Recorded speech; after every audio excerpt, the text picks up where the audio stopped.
Maraming mga tao ang nakakakilala kay Jesus bilang isang dakilang guro, manggagamot, o propeta.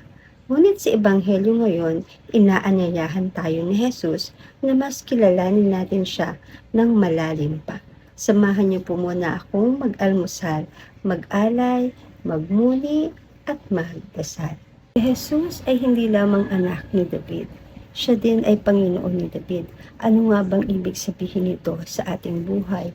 Ibig sabihin, si Jesus ay hindi lamang hinahangaan, kundi siya ay dapat na sentro ng ating buhay, pinagkakatiwalaan at sinusundan. Ang kanyang mga kilos at galaw ay dapat na ating isinasabuhay at ginagawa din natin sa pang-araw-araw. Kapag si Jesus ang ating Panginoon o Lord, ang ating mga takot ay nagiging panalangin. Ang ating pangamba ay nagiging pananampalataya. At ang ating mga problema ay napapalitan ng pag-asa.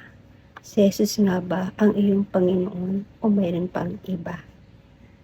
Kapag si Jesus ay ating itinuturing na Lord o Panginoon, ang ating pang-araw-araw na gawain ay isang pagkakataon upang luwalhatiin ang Panginoon. Tunghayan natin at pagnilayan ang salitang Lord. Letter L, lumapit tayo sa Panginoon. Lumapit tayo kay Jesus.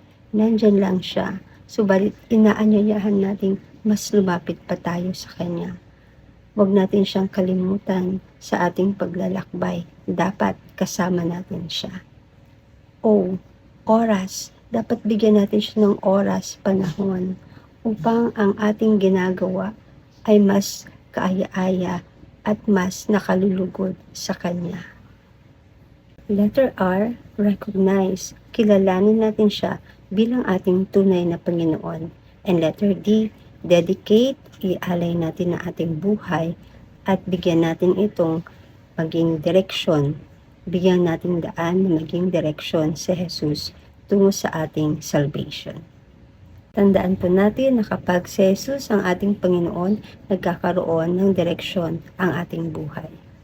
Panginoong Jesus, Ikaw ang hari ng aking buhay at aking pag-asa. Turuan mo akong lumapit sa iyo araw-araw, sumunod sa iyong kalooban ng buong puso. Kilalanin ka bilang aking Panginoon at ialay ang lahat ng aking ginagawa para sa iyong kaluwalhatian. Naway ikaw ang mamuno sa aking isip, salita at gawa.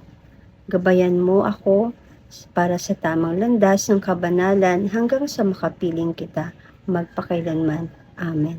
Sa ngalan ng Ama, ng Anak at ng Espiritu Santo. Amen.